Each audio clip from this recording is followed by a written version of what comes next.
I'm Todd, and welcome to the Nerdery. Today we're going to talk about playing adventure games with our children.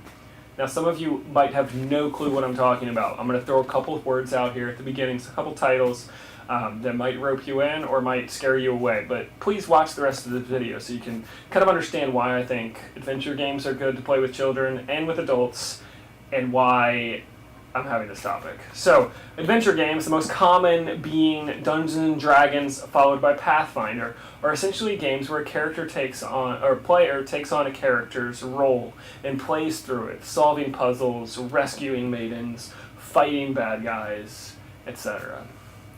Think of it almost like a video game, except for the fact that you can do whatever a real person could do. You're not railroaded into making a limited number of decisions. And this happens because one player, controls everything other than the character. He doesn't have his own character, he controls everything else. That's called a game master, or in Dungeons & Dragons, the dungeon master. I think this type of game can be really good for children because it can teach them how to problem solve. It can teach them how to come up with creative solutions to problems. And there's nothing more fun than having your child come up with a solution to a problem that you didn't. You thought they were going to choose something else, and then they find a way to solve the problem in a different way. And it's awesome when that happens. So, I think these games are good for adults and for children. I'm going to run by 4 today that I think are specifically good for children, though three of those are also good for adults. 2 of them I played, 2 of them I have not, but hope to soon. So we're going to start with Fate Accelerated. Now, Fate Accelerated is an adventure playing game, and as you can see, it's not very big. It's only about 40 pages. It uses special dice, though you can use standard D6 dice. This dice has a plus and a minus and a blank side on it. So it's pretty simple. And rather than using skills or so, it's more about how you do things than why you do things. So in this particular game, you can even create the story together. So it's almost more of a storytelling game. Now, it's abstract, meaning it's not concrete. It's harder for kids to grasp.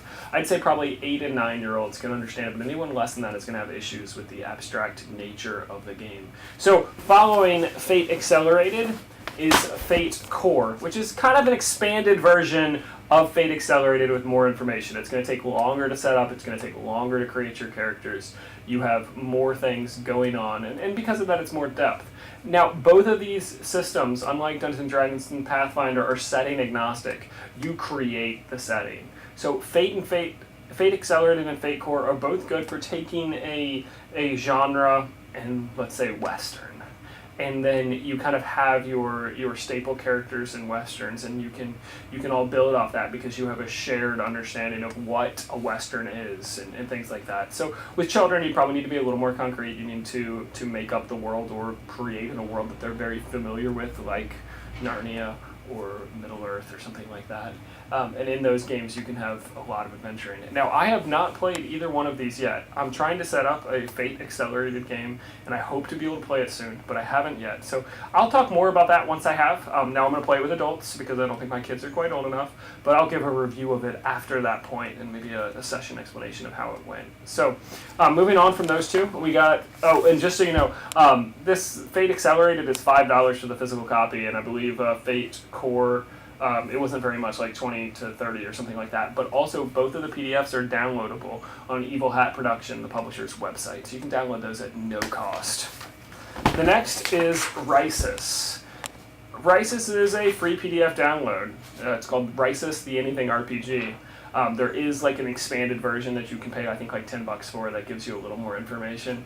Now, I played Risus in college, and I really enjoyed it. It's more humorous. It's based on the concept of cliches or tropes. So going back to that Western idea, you'd have a Western, and your cliche, which would be part of what your character is, would be that he is a bartender at a saloon, and that has certain connotations with it, that he's rough and tumble, that he's got a shotgun behind the counter, that sort of thing. So anything that would be reasonable from that cliche is something that your character suddenly has. Once again, it's abstract, it's good for humorous and light games, and I think kids could probably understand it once they kind of understand genres and they understand tropes and those cliches better. So probably, once again, 9 through 11. It could be a lot of fun to play with a kid, and it uses a standard D6 dice. The last one I'm going to talk about is, I think, absolutely fantastic for kids. It's called Hero Kids.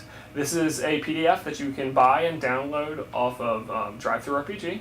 I think it's $20 for the whole entire package, which includes the base rules, some expansions, and a bunch of quests with all the materials to create your own quests if you need to. So my kids really, really like this game. I play it with a 3-year-old, a 5-year-old, and an almost 7-year-old, and they have a lot of fun with it. So it's more concrete. It's more like Dungeons and Dragons in that your characters have skills and abilities, and they have strength, and they have defense, and they have speed. They have those sort of things, and they're able to solve the quests and go through them and rescue their friends and rescue wizards whose magic items have gone crazy on them and all of that. And they're able to do that, and it holds all of their attention because of how interactive it is. Now, when you're being the game master of a game like this, you've got to be flexible. The rulebook's going to say one thing, and I think sometimes we need to ignore the rulebook and let the players decide things. For instance, in the initial quest that you have that comes with just the standard PDF, if you don't want to buy the whole package,